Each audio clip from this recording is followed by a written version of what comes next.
I'm Rear Admiral Thomas M. Dykers, retired. The Congressional Medal of Honor, as you know, is our country's highest military award. During World War II, 57 Navy men achieved this great honor. Of the 7 submariners who won congressional medals, 3 did so at the cost of their lives. The story we're about to bring you involves one of these 3 men. It tells what he did to achieve a sailor's immortality.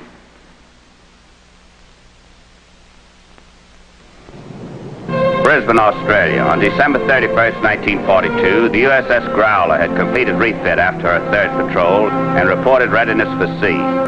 But as far as her crew was concerned, she was only half ready. Oh, come on, Willie, open up. Look, Gaffney, I'm just chief of the boat. I don't know everything. You on the level? If the skipper's being relieved, they're keeping it awful quiet. Now, where'd you hear it? Some of the guys.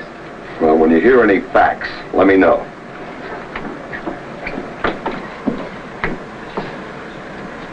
Gaff, this might be it. He's too young to be a skipper. Why don't you ask Mr. Davis? Maybe he knows something. Hi, Mr. Davis. Any news for tomorrow's paper? Oh, yeah, Gaffney. This is Ensign William, our new communications officer. Gaffney's the editor of our news sheet. Can I have your full name, Mr. William? I got a welcome column for all the newcomers. William W. William. William W. William. Thank you, sir. Mr. Davis, how about the captain? Well, now, I don't know yet, Gaffney. He's still turned in at the base dispensary. Well, we're still shoving off tomorrow, aren't we? So I hear. Well, if the skipper wasn't going with us, we'd have got a new one by now, wouldn't we? Well, not necessarily. I've heard of him coming aboard 2 hours before sailing. Looks bad, huh? Why don't you see Mr. Shade? The exec always knows more than the other officers. Well, I don't want to look too anxious. But you're the only one aboard the ship that can get away with it. Anyhow, a newspaper man's supposed to ask questions. Well, you just want to find out for yourself, that's all. Well, don't you?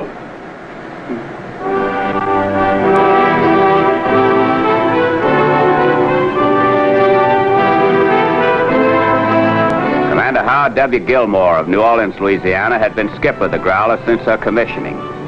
In its first 6 months, Growler had completed 3 successful patrols, and her score stood at 1 enemy destroyer, a gunboat, and 3 cargo vessels sunk. 1 destroyer and several cargo vessels damaged. Lieutenant Commander Arnold F. Shade of Calistoga, California, was executive officer. He had been assigned to the Growler with Gilmore from the beginning and shared the commanding officer's affection for the boat and crew. Hello, Captain. How you feeling? A little rocky, but I'll live. Got her wiped down? Just about. What'd the doctor say? He thinks I should stay in port. He didn't insist? Well, I convinced him I had the best executive crew in the fleet. I could go to bed for 5 days without hurting her efficiency. Good. Gaffney? Thanks, Mr. Shade. Gaffney's working on tomorrow's edition. Having a little headline trouble. Headline trouble? Yeah, it says Happy New Year. If you'd been replaced, he was going to change it. On January 1st, 1943, the Growler departed Brisbane to commence her 4th war patrol. She had been assigned a station off the coast of New Ireland.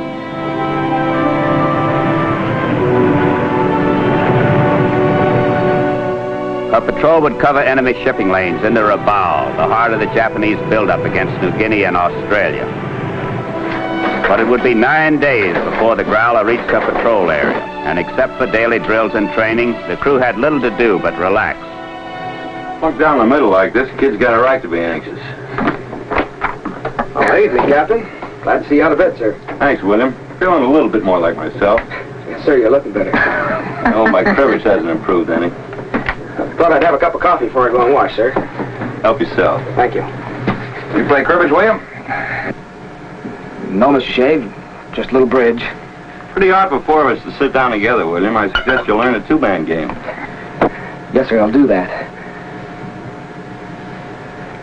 Captain, I don't know if Jeff Davis is pulling my leg, but he said to tell you that I'm not a shellback. Said the information was necessary. You know what a shellback is, Bill? Yes, sir. It's an old sailor who's been around. I'm not that yet. How'd you get to Australia? By plane. Flew over from Pearl. Well, Davis meant that a man isn't a shellback until he's crossed the equator and has been properly initiated. Oh. You ever crossed the equator on a ship, William? No, sir. You haven't, huh? Royal Judge of Neptune's court should hear of this, Captain. I think you're right. I'm sure the Royal Court will be very interested in making a shellback out of Mr. William here. I'm sure.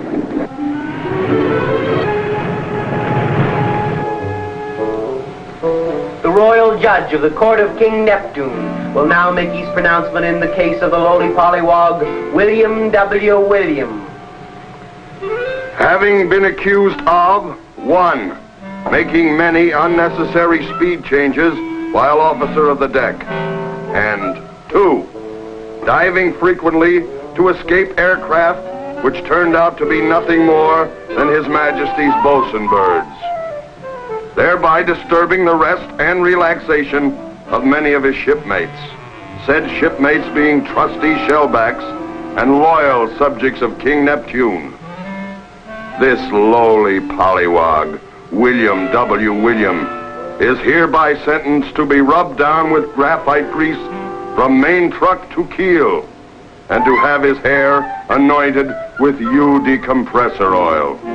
If he defers to all shellbacks and agrees to mend his lubberly ways, he will be duly admitted to membership in the realm of King Neptune.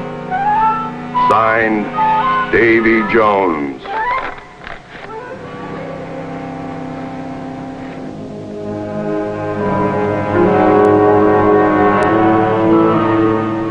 From the moment Growler entered her patrol area on January 9th, she was in daily contact with enemy shipping.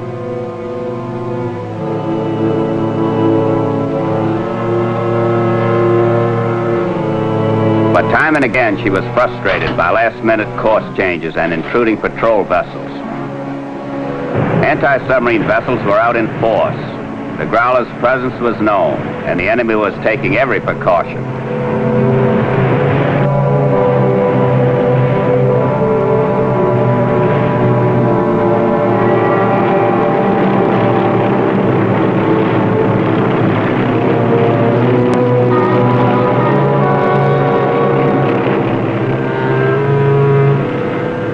At night, Japanese float planes dropped flares searching for the Growler, causing her to submerge and lose sight of anticipated targets.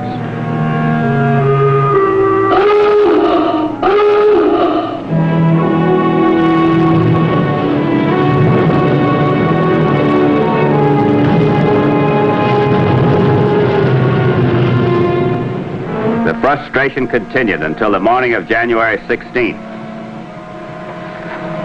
I count 8 Maroons, 2 patrol boats, and a destroyer.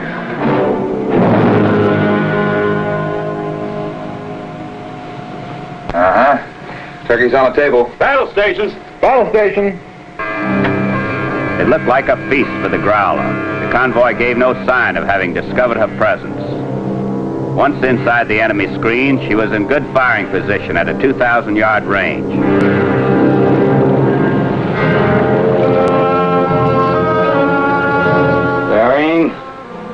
Mark 055. Range. Mark 1800. Hold it. They're zigging. Ship targets. Stand by stern tubes. Hang on the bow. 60 degrees. Sound scope. Give me a sonar range. 1,100 yards. Let's go. Check bearing and shoot. Bearing. Mark. 112.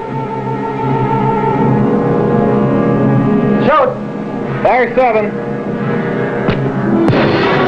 Fire 8. Right full rudder. Maybe we can line up another one.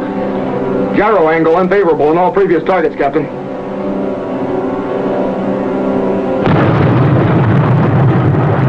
We got her. 2 hits. Bill, you've been waiting for this. What do you make her? Superstructure similar to the Brisbane and the Roo type. High-speed screws closing. It sounds like a destroyer, sir. Check her, Ronnie. We're gonna duck. 200 feet. 200 feet, sir. 1 out of 8. How is he shooting? Making radical zigs. Those patrol boats. As long as they're around, it's hard to get in for a shot. Screws passing overhead. Maybe we ought to try knocking off a few. We'll see.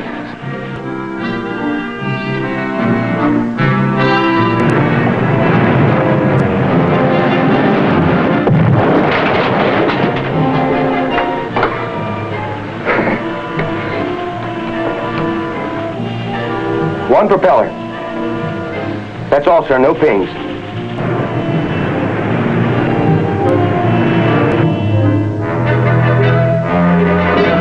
Growler eluded the pursuing patrol boats and 35 minutes later came up for a look.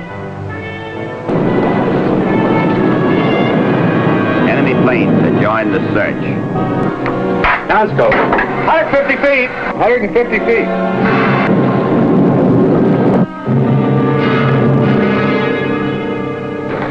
Hey, Bill.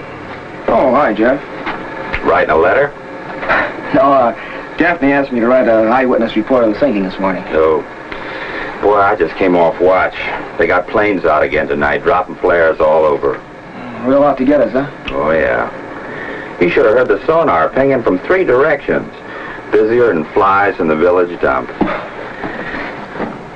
You know, every time we run into hard luck, I can't help thinking about the skipper's prophecy. Skipper's what? Oh, that's right. Well, it was just something he said when the boat was launched. Oh, were you there? No, but Arnie was, and, well, he told me all about it. He said the woman who was sponsoring the boat missed with the champagne bottle. She did? And it fell right down to where this workman was standing, and he just picked it up and threw it. Broke it on the hull just in time. Skipper said that meant bad luck for the boat, but that she'd always fire bullseyes. Oh, that doesn't stand up. We've had good luck on 3 patrols already. We've missed plenty of torpedoes. Yeah, that's right. But I always think about it every time we have a hard time. Hey, can I read it? Sure.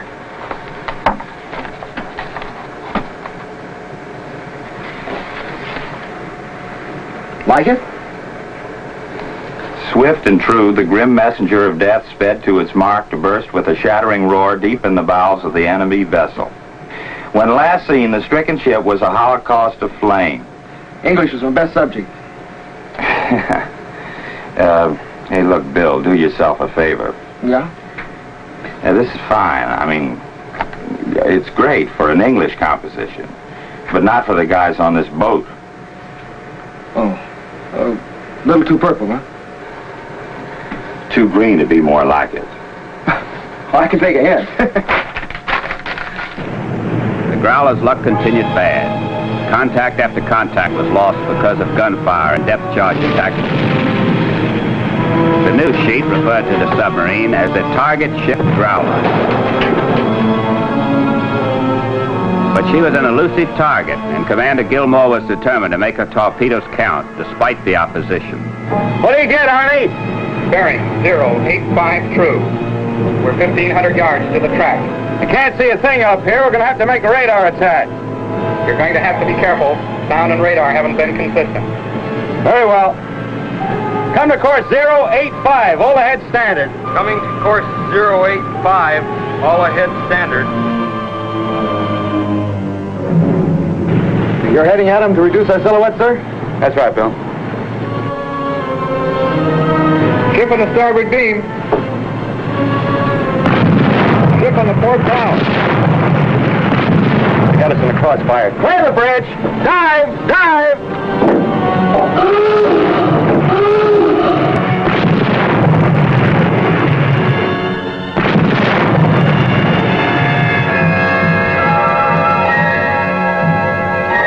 Periscope's useless in this visibility. We'll approach the target by sound. Maybe we can lose those gunboats.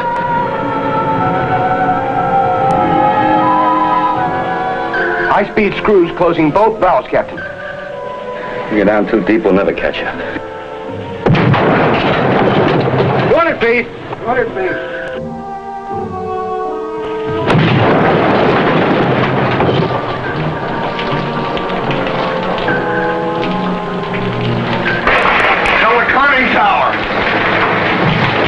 Captain, forward torpedo room reports gasket and number 1 ballast tank vent ruptured.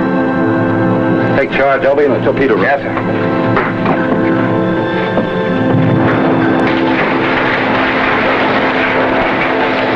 Deck plates and a jack on the double.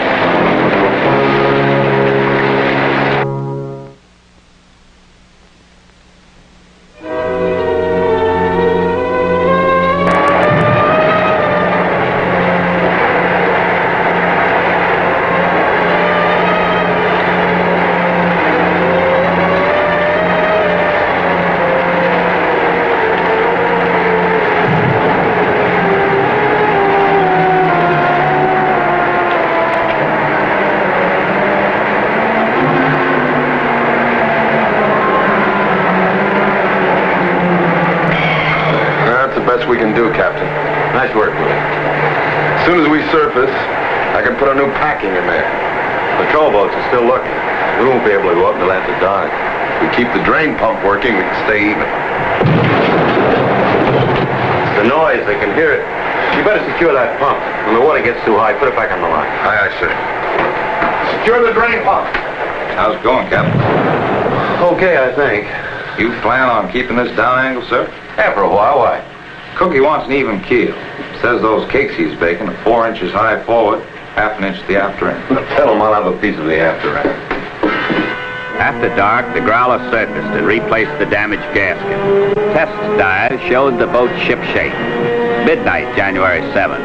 The search for enemy targets continued. It's like last night. Visibility's no more than 2,000 yards.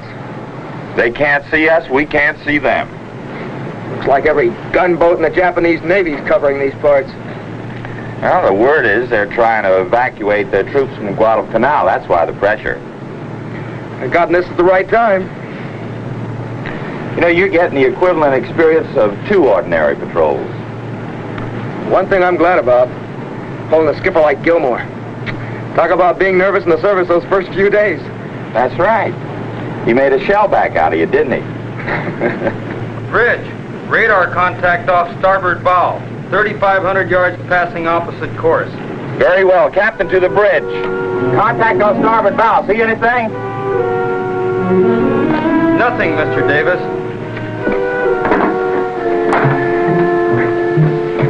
Battle station torpedo. Battle stations, torpedo. What do you get? 1 propeller, sir. Just one? That's all, no pings. Must be a gunboat. This radars are moving unescorted. She's closing fast, sir, about 20 knots. We'll make it on the surface. Patches of low clouds cutting visibility to 100 yards in some places, Cap. I think I see her. A little off port bow. Just a blob out there, but she's moving on opposite course. Right full rudder. Go below, Jeff.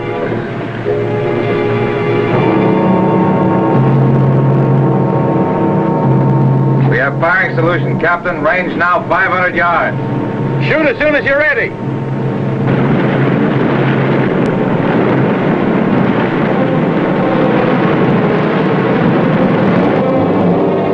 She's turning, Mr. Shade.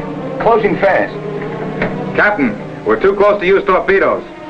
Can you see him, Bill? No, sir. Target closing on collision course. Left full rudder.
under control!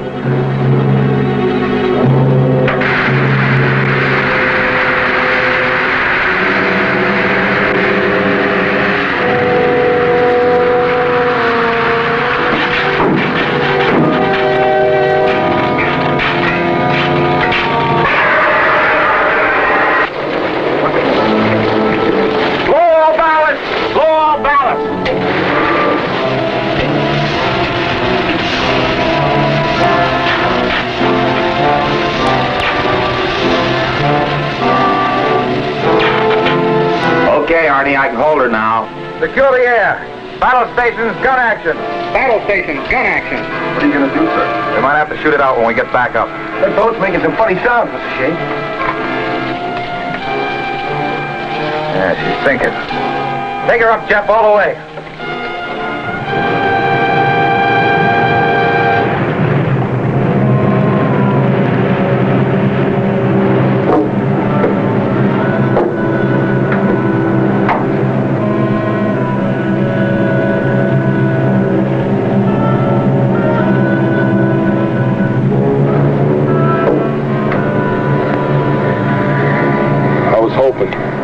Yeah. Attention all hands, this is Commander Shea. Captain Gilmore, Ensign William, Fireman Kelly were lost in the action just completed.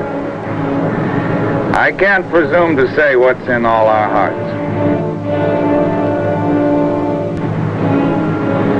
All right, we've got a lot of damage to repair. Let's get to it. The terribly damaged Growler limped slowly towards home with the help of air protection. Her bow had been bent at right angles to port, and it took the combined effort of every man on board to bring her in.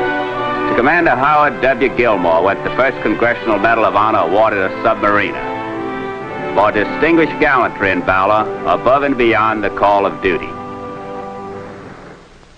I'll be back in a moment with our special guest.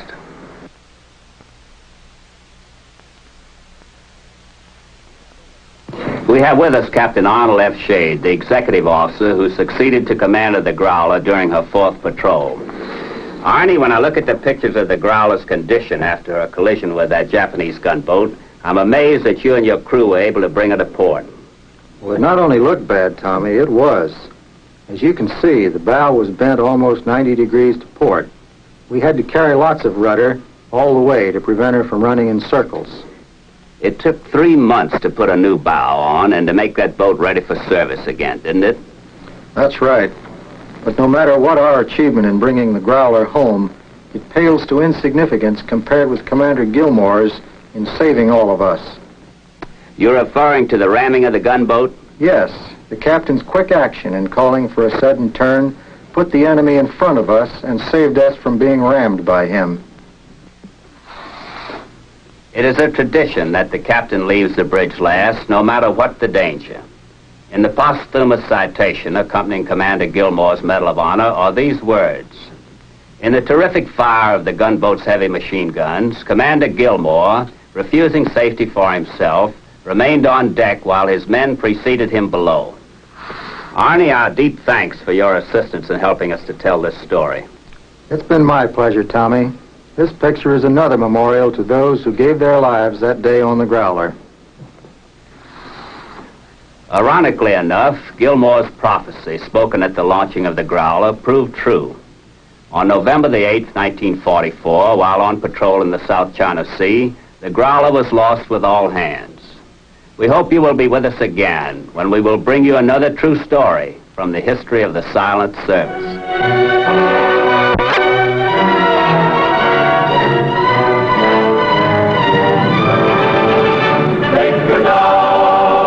Up in line, through the deep blue, underneath the ocean, we'll control the ocean wide. From down, down, underneath the sea, safe and force will pass the word in the future's yet to be.